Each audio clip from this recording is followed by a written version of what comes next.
नमस्ते नमस्कार, आपके साथ मैं अभिषेक पांडे। और मेरे पीछे चाय की इस रेहड़ी से आपको कुछ समझ जरूर आ रहा होगा। चाय की इस रेहड़ी की मौजूदगी का मतलब यही है कि चाय होगी और चाय के साथ होगी कुछ गर्मा गर्म गॉसिप्स, जिसे शुद्ध हिंदी में कहते हैं चर्चा।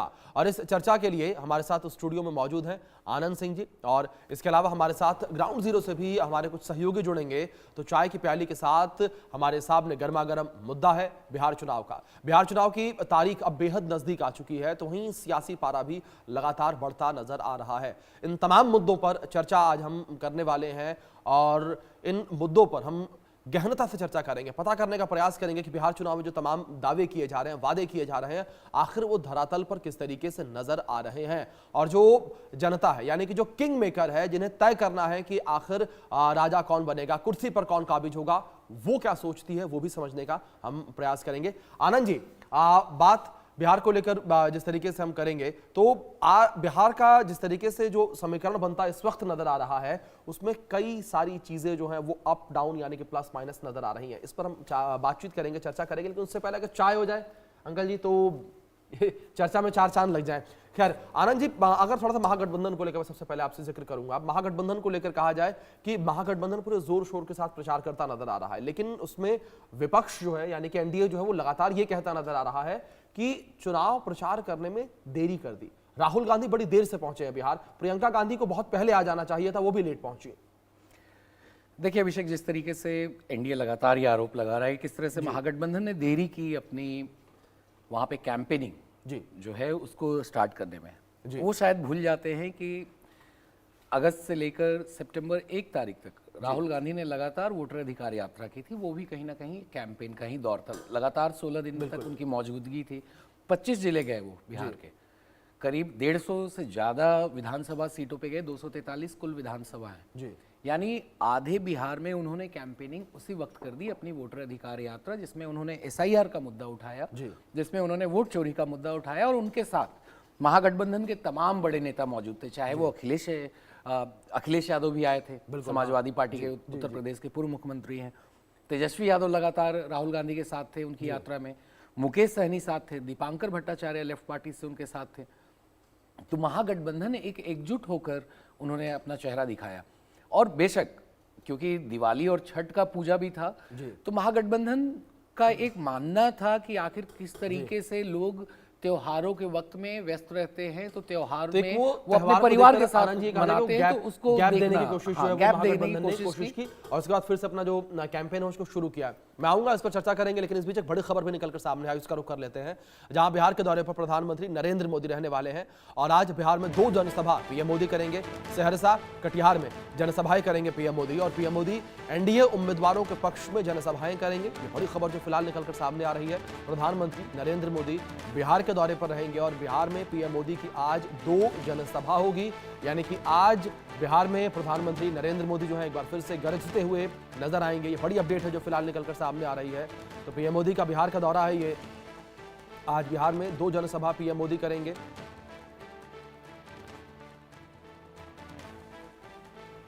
इस बीच हमारे सहयोगी शैलेंद्र जुड़ गए हैं, उनका रुख करेंगे सीधे। और शैलेंद्र, जिस तरीके से यहाँ प्रधानमंत्री नरेंद्र मोदी बिहार के दौरे पर पहुंच रहे हैं, तो किस तरीके से प्रधानमंत्री नरेंद्र मोदी का दौरा और जो सरगर्मियां बिहार की राजनीतिक गलियारों की हैं वो किस तरीके से बढ़ी हुई नजर आ रही है, क्योंकि प्रधानमंत्री नरेंद्र मोदी आज 2 जनसभा करने वाले हैं।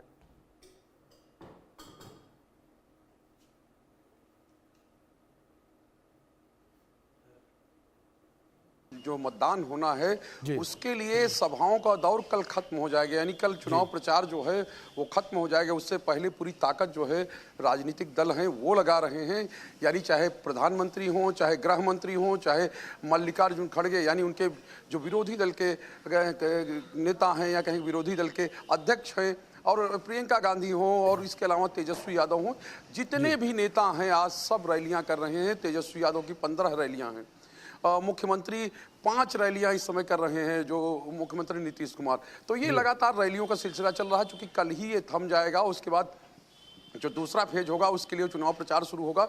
लेकिन इस बीच देखिए, यहाँ पर हम हैं सचिवालय के पास में, और यहाँ कितनी बड़ी संख्या में जो लोग हैं, हम उन्हीं से समझने की कोशिश करेंगे कि आखिर इन रैलियों का महत्व क्या है और चर्चा क्या हो रही है। चाय की दुकान पर चाय पर क्या चर्चाएं हैं, ये बताइए सर। क्या चाय तो हो गई, चर्चा क्या है?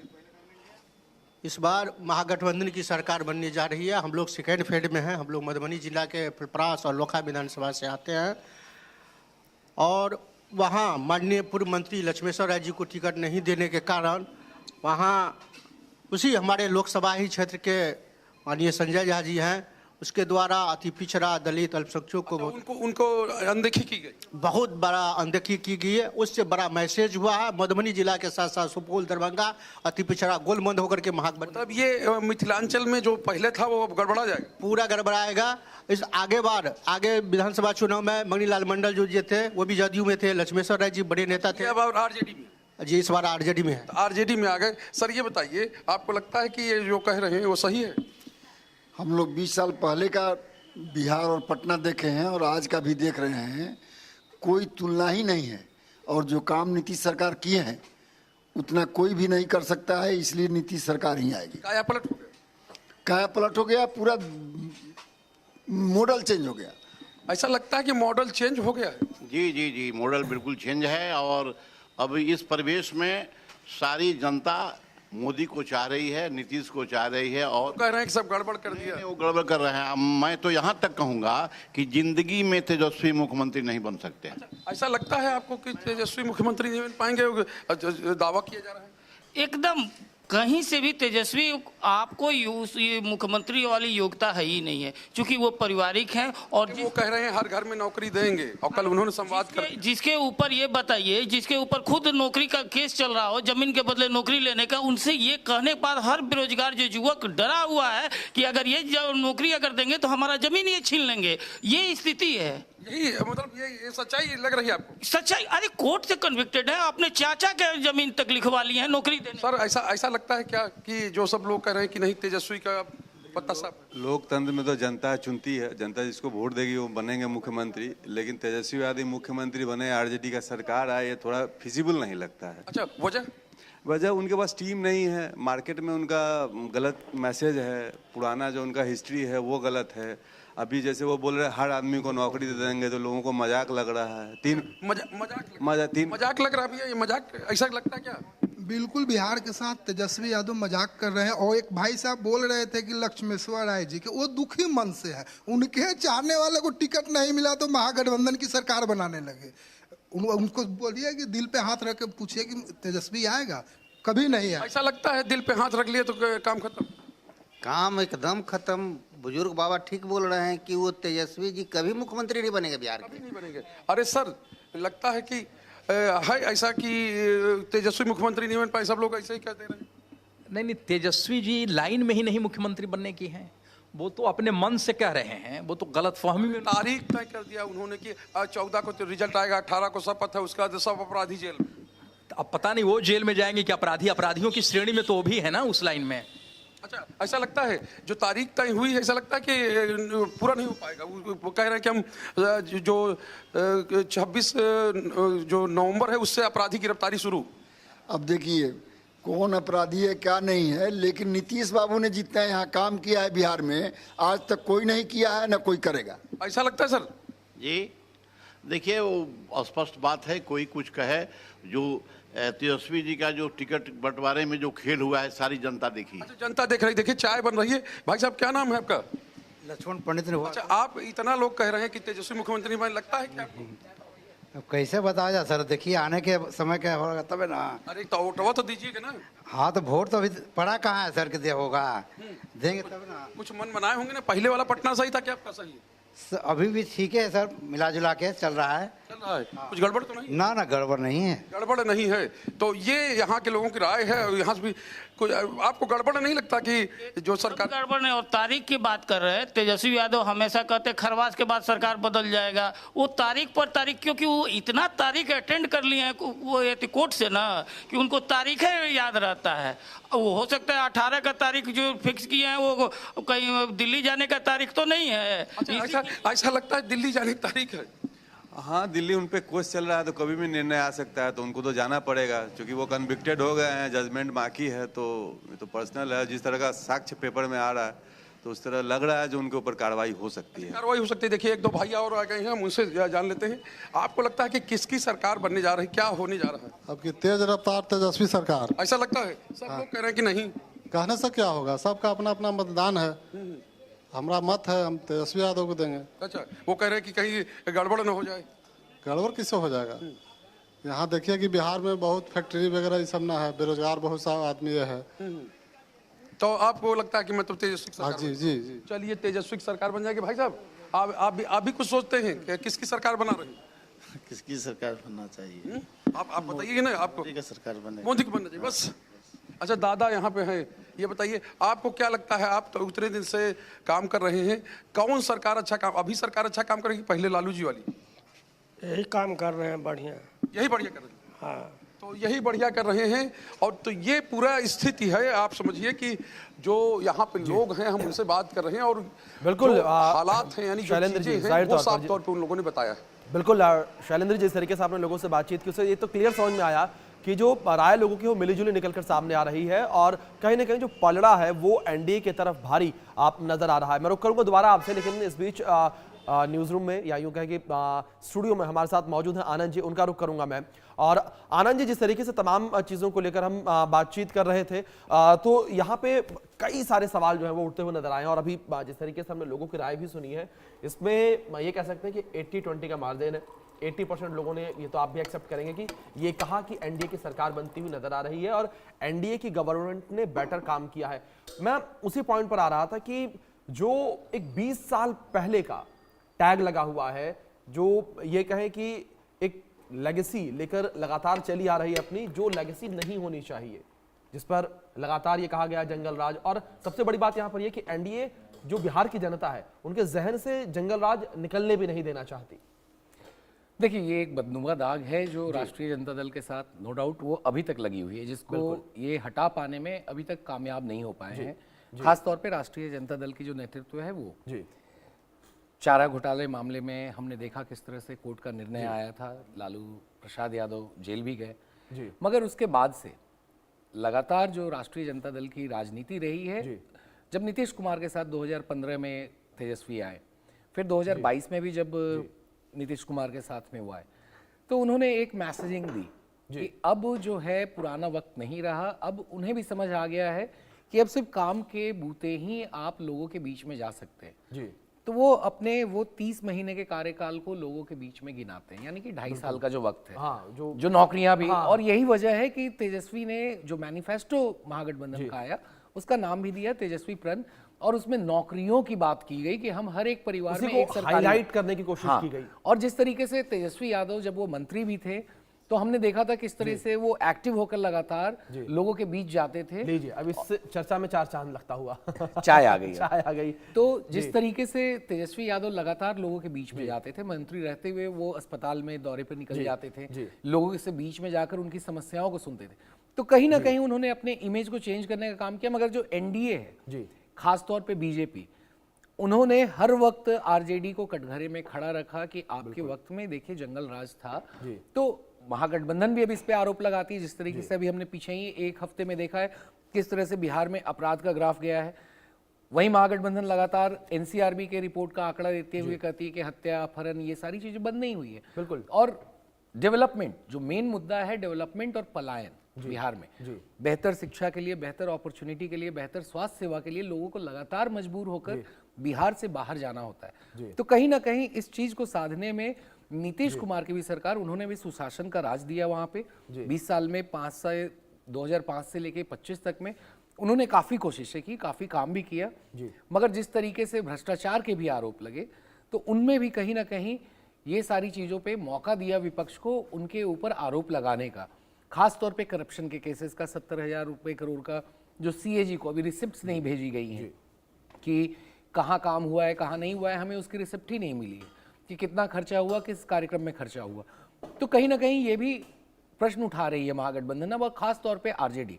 जिस तरीके से अभी मुख्यमंत्री महिला रोजगार योजना के तहत में 10,000 रुपए ट्रांसफर किए जा रहे हैं, प्रधानमंत्री नरेंद्र मोदी ने 24 सितंबर को उसको लॉन्च किया था बिहार में, 75 लाख महिलाओं मेगा को इवेंट कह सकते हैं वो भी किया।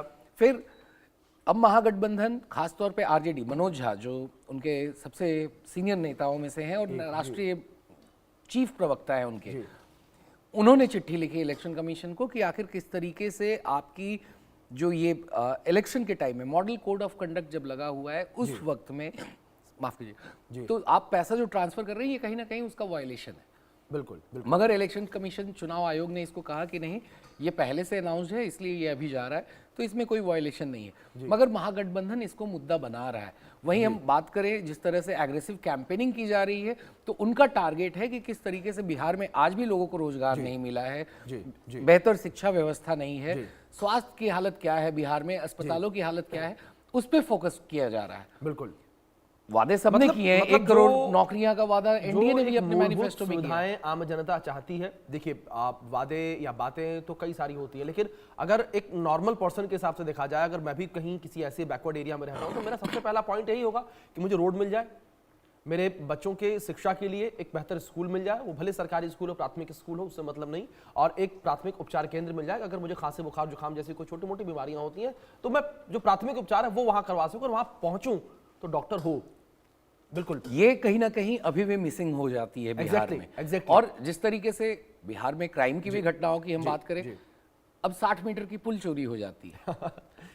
ये कहीं ना कहीं उनके ऊपर सवाल जरूर खड़ा करवाता है। कई सारी बातें हैं जिस पर क्वेश्चन तो ऑब्वियस बातें उठते हुए नजर आएंगे। इस बीच बीजेपी मुख्यालय से हमारी सहयोगी शिखा सलारिया भी जुड़ गई हैं और उनका मैं रुख करूंगा। शिखा, जिस तरीके से अगर बात यहां पर बीजेपी को लेकर करें, एनडीए को लेकर करें, तो बड़े आरोप बीजेपी के ऊपर भी लगते नजर आ रहे हैं। जिस तरीके से आनंद जी ने भी जिक्र किया कि जो गंभीर आरोप हैं वो भी लगते नजर आ रहे हैं, और जिस तरीके से जो दावे बीजेपी ने किए, जो वादे बीजेपी ने किए, वो पूरे होते हुए नजर नहीं आए, और अब बिल्कुल चुनाव के मुहाने पर।